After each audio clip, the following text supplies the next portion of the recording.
रुको मूर दैत्य, रुको, मैं तुम्हें आगे नहीं जाने दूंगा। कौन हो तुम और क्या चाहिए तुम्हें? मैं कौन? मैं तो सब कण कण में हूं वत्स, सब मन मन में हूं। तुम और सबके मन में? तुम तो मायावी हो। इस जगत के सिर्फ एक ही स्वामी है, असुर राज नरकासुर। अरे मूढ़ राक्षस, उसी नरकासुर से जाकर पूछना कि मैं कौन हूं। नहीं जानना मुझे तुम्हारे बारे में। मेरे रास्ते में क्यों आ रहे हो? मुझे मेरे स्वामी को यह भेंट पहुंचानी है। कोई भी अबला नारी भेंट नहीं हो सकती। मैं तुम्हें इन अबला नारियों को नहीं ले जाने दूंगा। ये मूढ़, निकल जा मेरे रास्ते से। मेरे रास्ते में आओगे तो मैं तुम्हें खत्म कर दूंगा। तुम अपने अहंकार में ये बात कह रहे हो। मैं तुम्हें अभी भी मौका दे रहा हूं, उन सारी नारियों को तुम छोड़ दो।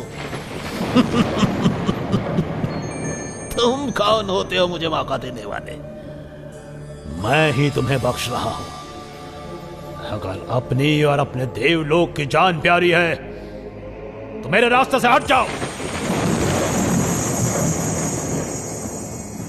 असुरों का सेनापति मूढ़ दैत्य अपने राजा नरकासुर के लिए कई नारियों को बंदी बनाते हुए असुर लोक लेकर जा रहा था।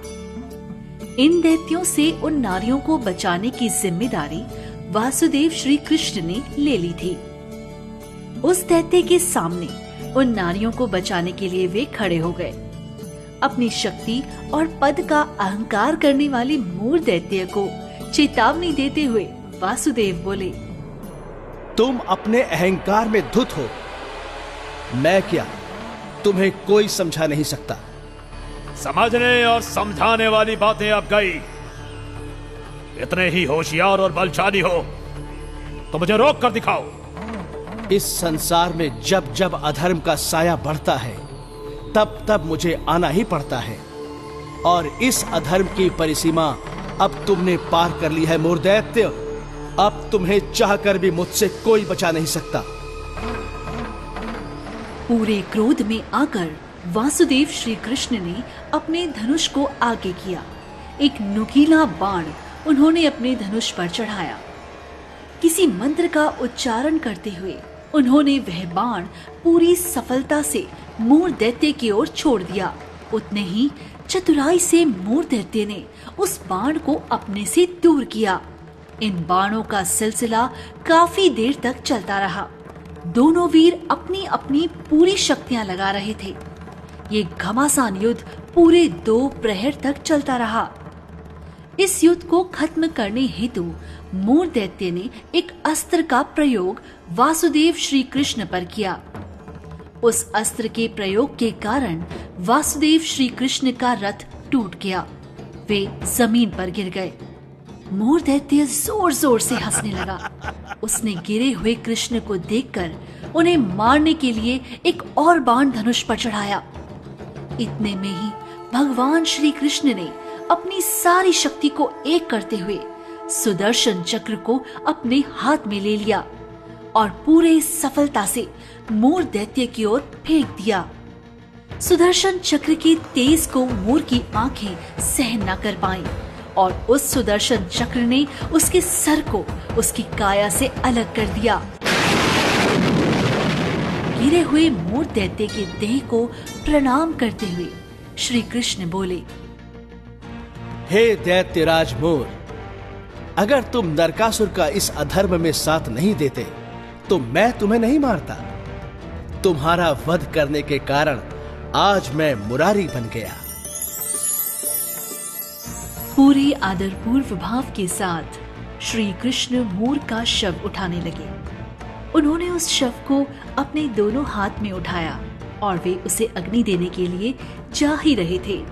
तभी उतने में ही किसी लड़की की आवाज आई, नीचे रख उसे दुष्ट, नीचे रख। हवा जोर जोर से बहने लगी। पेड़ों की पत्तियां जोर से हवा में उड़ने लगी। कुछ सैलाब जैसा प्रतीत हुआ और फिर से आवाज आई, दुष्ट, नीचे रख उस शरीर को। तुझे कोई हक नहीं उसे अग्नि देने का। वो हक सिर्फ मेरा है, मेरा। तेरे इस कृत्य को मैं कभी भी क्षमा नहीं करूंगी। तुझे अब मैं नहीं छोड़ूंगी।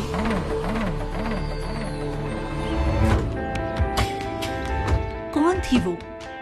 किसका इतना साहस हुआ कि जो श्री कृष्ण को दुष्ट कहे? क्या हक था उसका मूर दैत्य पर? क्या वो उसकी पत्नी थी या कोई और? ये जानने के लिए सुनिए अगला एपिसोड।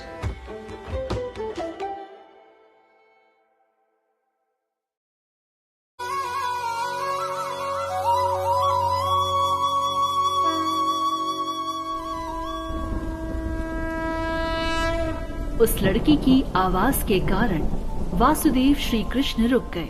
उन्होंने मूर दैत्य के शव को जमीन पर रख दिया और वे उस सैलाब की ओर देखने लगे। धीरे धीरे वो सैलाब कम हुआ और उस सैलाब के अंदर से एक नारी प्रकट हुई। भगवान श्री कृष्ण को देखकर गुस्से से वो बोली, मैं तुम्हें कभी क्षमा नहीं करूंगी। तुमने धोखे से मेरे पिता को मार दिया।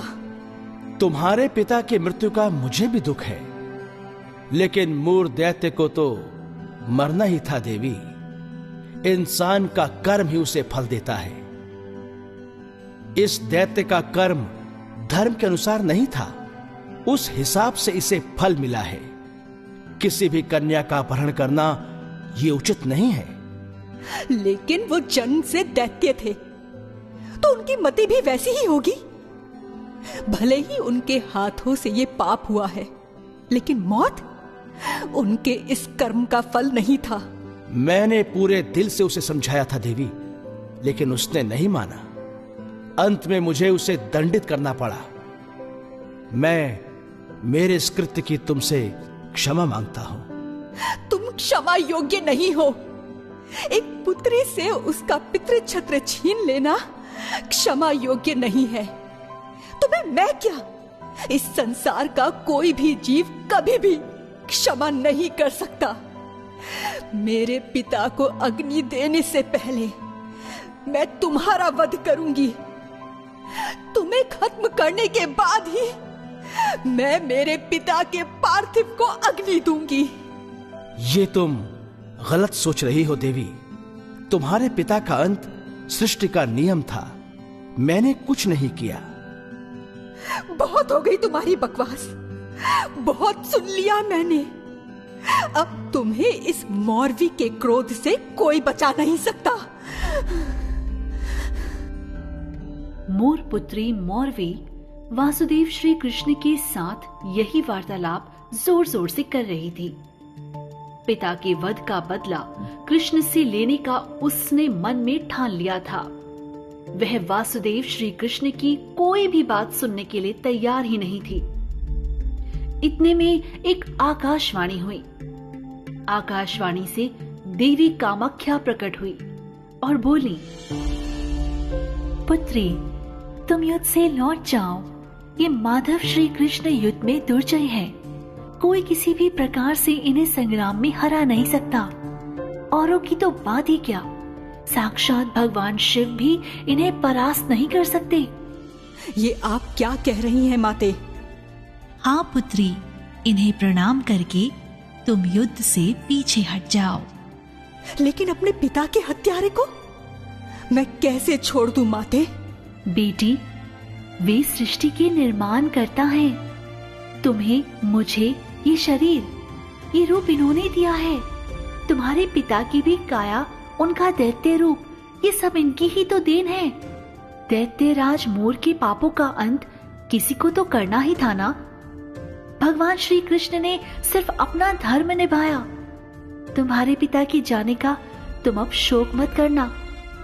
तुम्हारे पिता बहुत ही भाग्यवान हैं कि उन्हें भगवान श्री वासुदेव श्री कृष्ण के हाथों मौत मिली। माता कामाख्या की बात सुनकर मौरवी की आंखें खुल गई। वो मोर दैत्य के शव के सामने जाकर रोने लगी। अपने पिता के अंत का शोक मौरवी मना रही थी। मौरवी की ये हालत श्री कृष्ण से देखी नहीं गई। उन्होंने शोक करते हुए मौरवी से कहा, उठो पुत्री, तुम्हारे पिता के सभी पापों का अब नाश हो चुका है। व्यक्ति की मृत्यु के बाद ही उसकी गलतियां भी खत्म हो जाती हैं। वैसे ही मोर की भी सारी गलतियां उसके जाने के साथ समाप्त हो गई हैं। उसे अब स्वर्ग लोक की प्राप्ति होगी। आप धन्य हो वासुदेव। मैं आपसे क्षमा चाहती हूं। पिता के प्रति असीम प्रेम के कारण मैंने ये कदम उठाया।